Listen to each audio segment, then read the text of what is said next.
Hi everyone, I'm Gary Knoll. Our program is about health and it's about nutrition. It's also about examinations.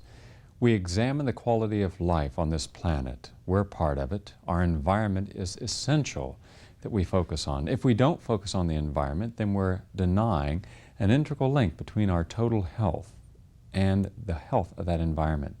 For too many years we thought that, well, if the sky was polluted, if the water was polluted, if the soil was polluted, so what? Couldn't be that bad. If it was, someone would do something about it. Ralph Nader or one of our protective agencies like the FDA. Turns out we were misled.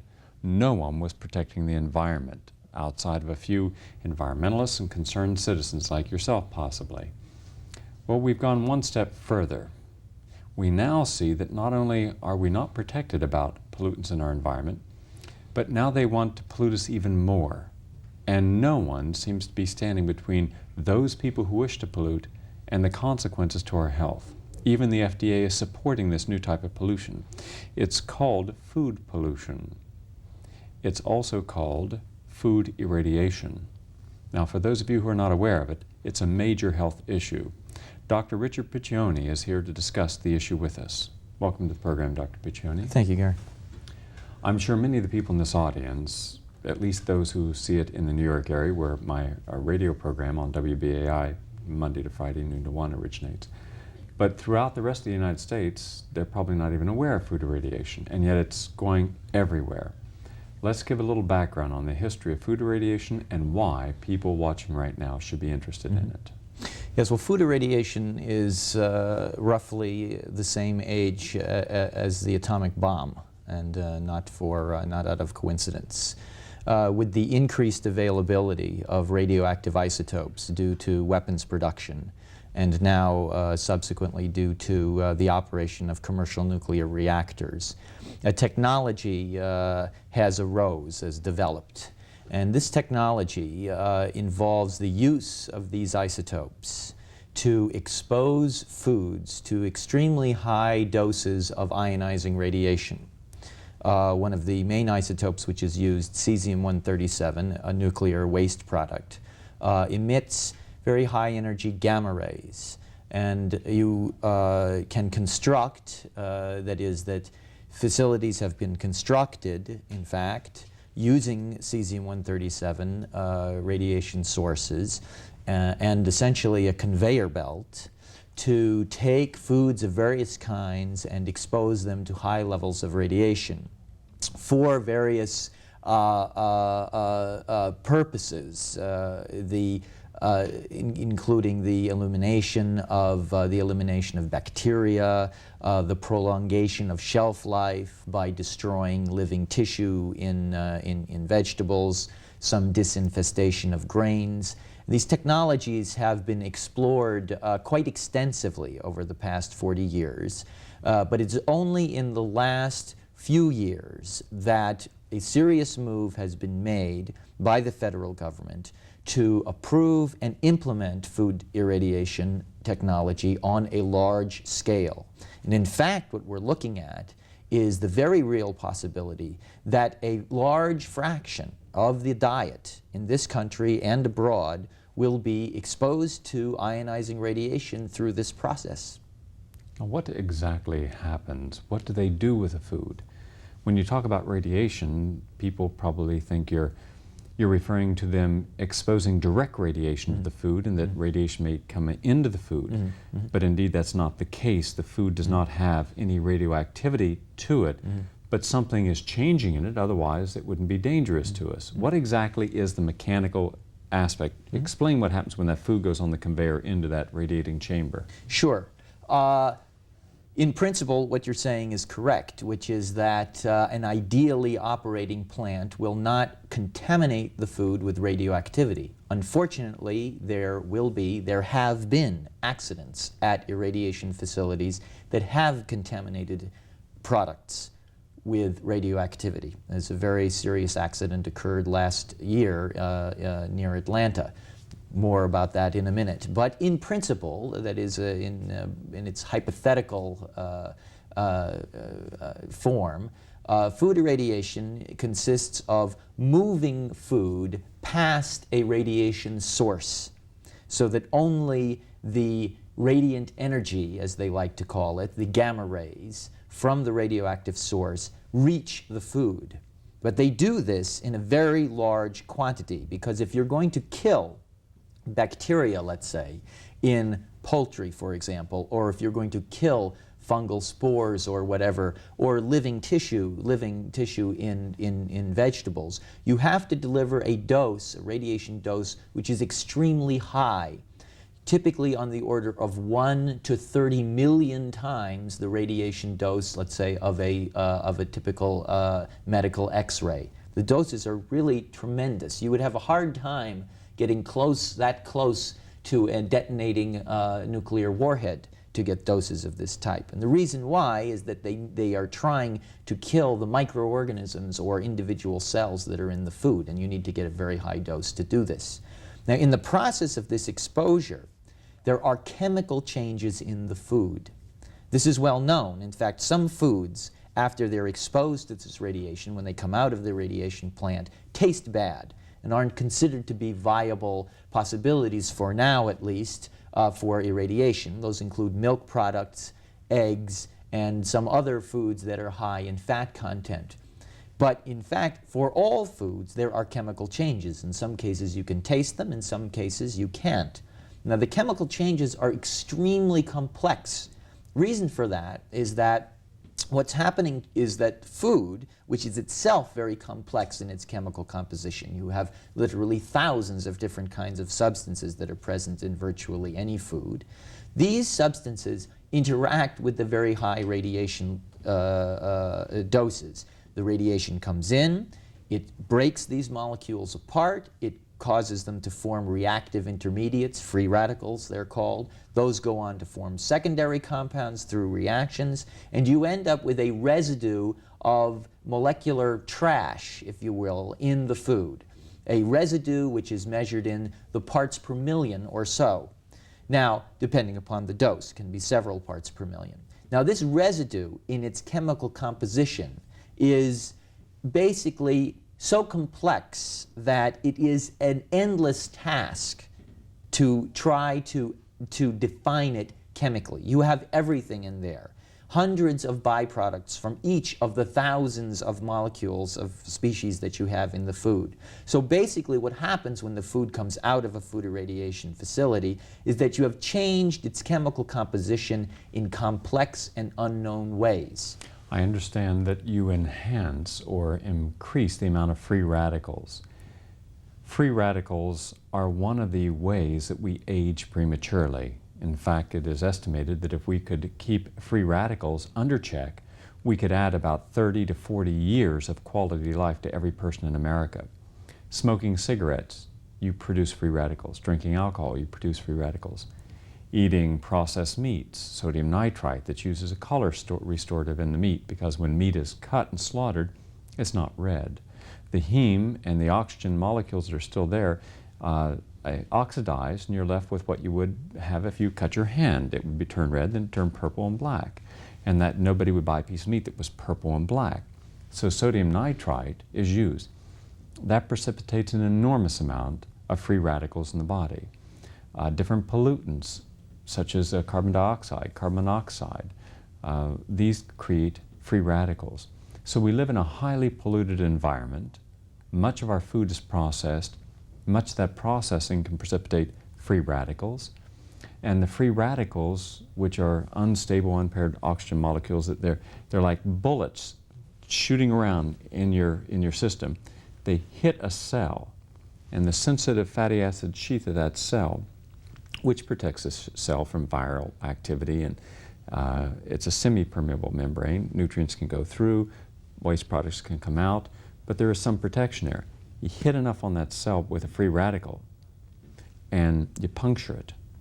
In turn, the mitochondria, which is the energy-producing segment of your cell, misfunctions. The DNA can become destroyed.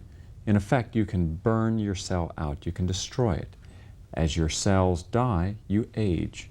So instead of being 40 chronologically and biologically, you might be 40 years old biologically or chronologically, but because of all the drinking, smoking, drugs, processed foods, pollutants around your workplace, you might be an artist working over a table, bending down, inhaling all these toxic fumes. Free radicals are produced. You have an enormous kill rate of cells.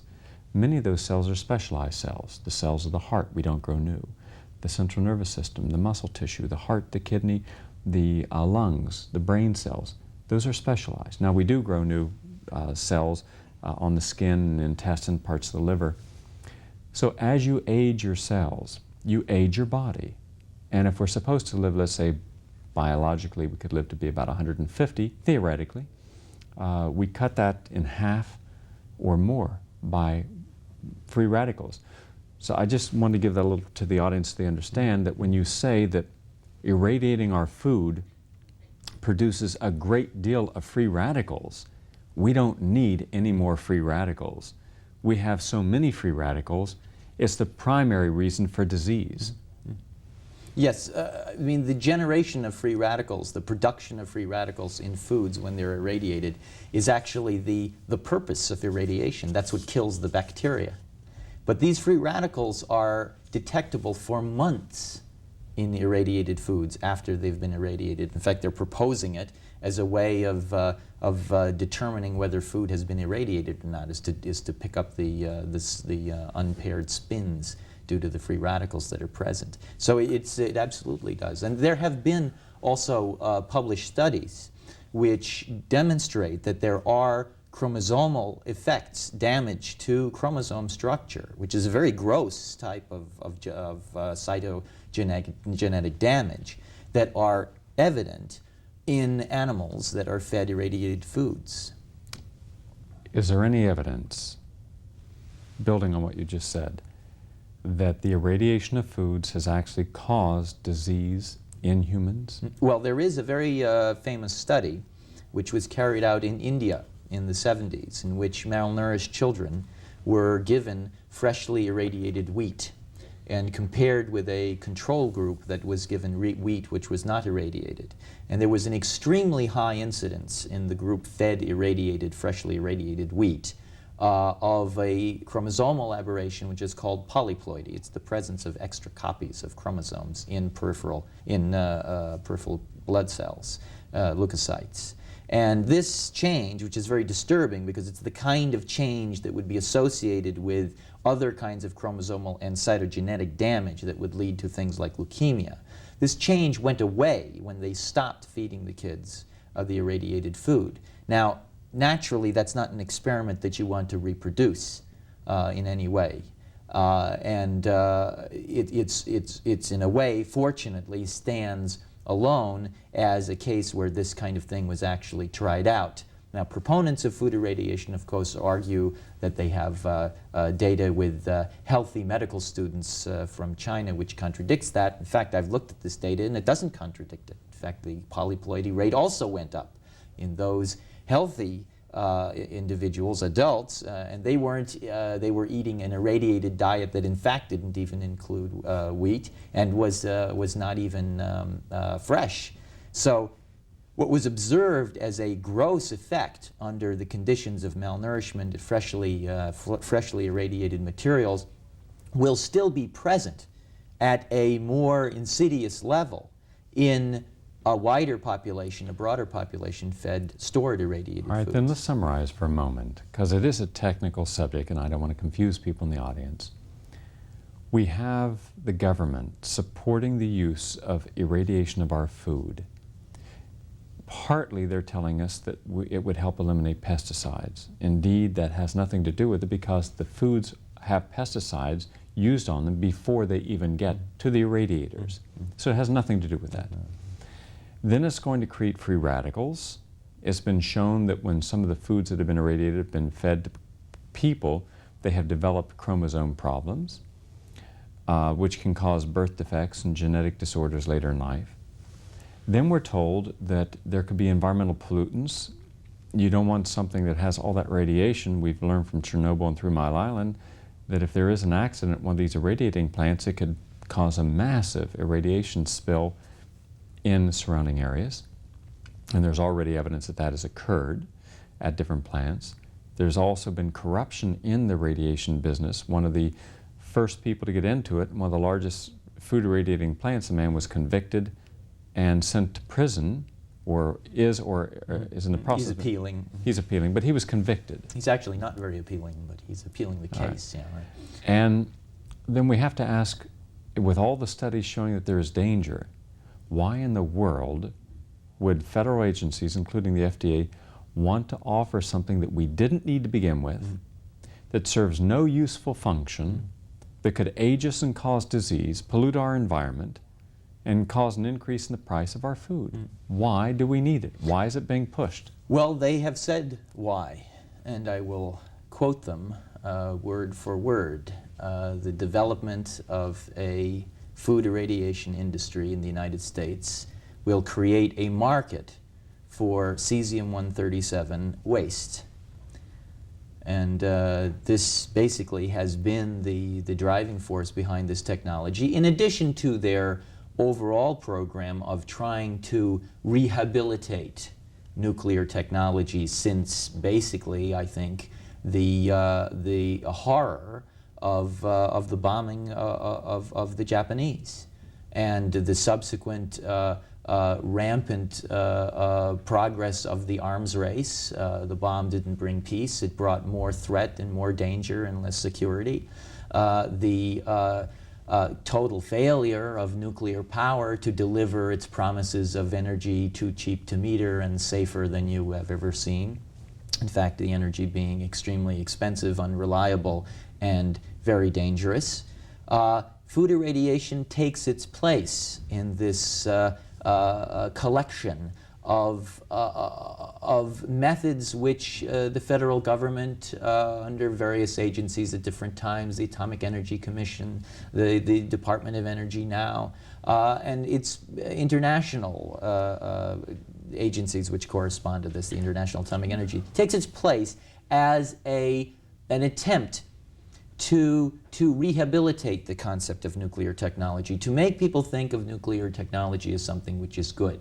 In fact, food irradiation is inherently a dangerous concept. You're using dangerous materials in very large amounts, and you're subjecting foods to, first of all, the potential of radioactive contamination in the real world of accidents and error, and without question, introducing in the food substances which are at best ill-defined and in fact, and in reality, have a great deal of evidence suggesting they are harmful, carcinogenic. Richard, I understand that in England they were selling irradiated shrimp and seafood that was spoiled. That by irradiating it, you were able to disguise the fact that it was spoiled and pathogenic. That's right. Food irradiation has some attractive aspects to less scrupulous members of the food distribution and production community, in particular this case.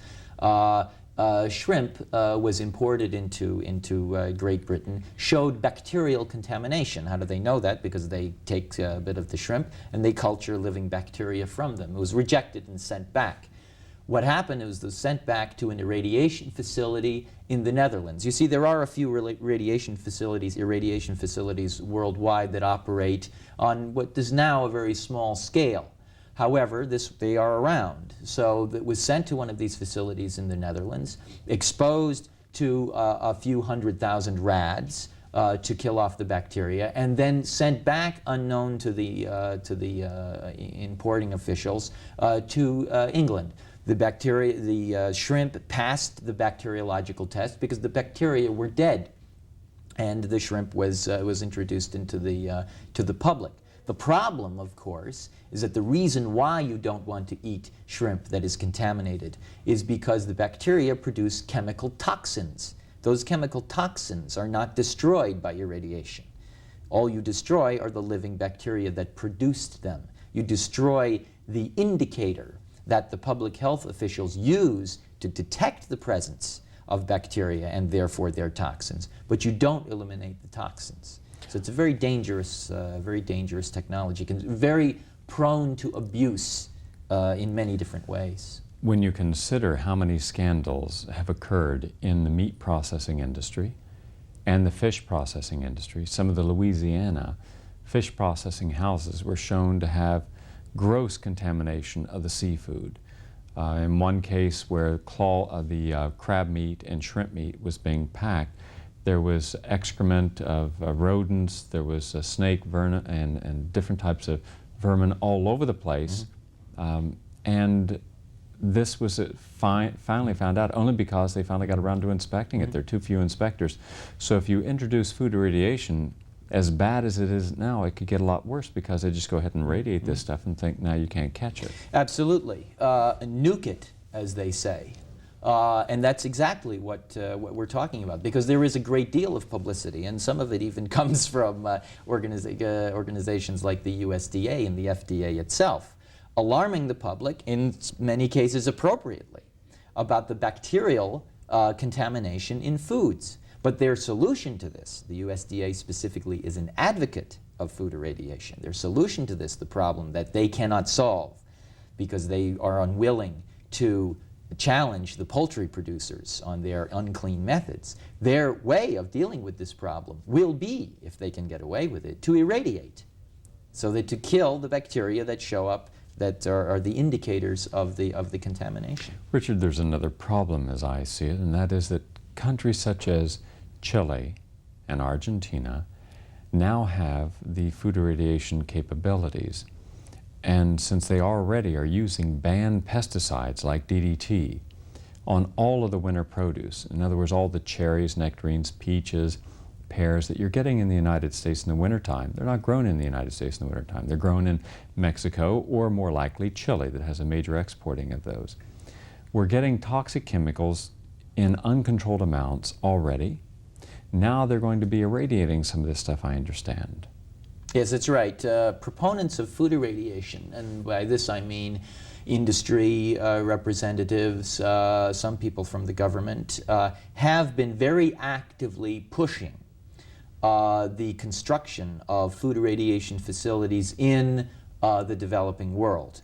And the reason for this is twofold. One, they are not quite so organized in terms of consumer opposition and environmental awareness as in the United States. Food irradiation has been running into a fair amount of trouble here, but they would expect less trouble in a country like Chile, which first of all doesn't even have the pretense of democracy, and also just doesn't have yet the tradition of environmental activism that we have here, although it's growing.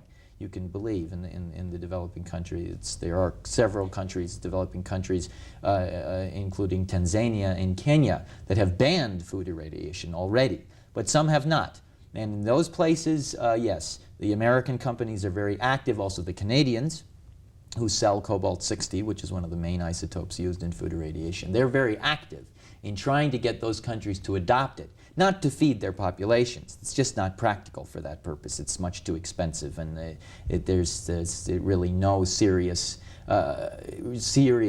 intent to increase food production really for people there, but to improve their export capabilities. It would seem that for those in this audience who are opposed to the idea of irradiating food, since virtually all the promises of producing a safe food supply have been shown to be, for all intents and purposes, hollow promises, and much of our food supply is so terribly polluted, our soil's been polluted, our water and air is polluted by the very people who tell us, trust us.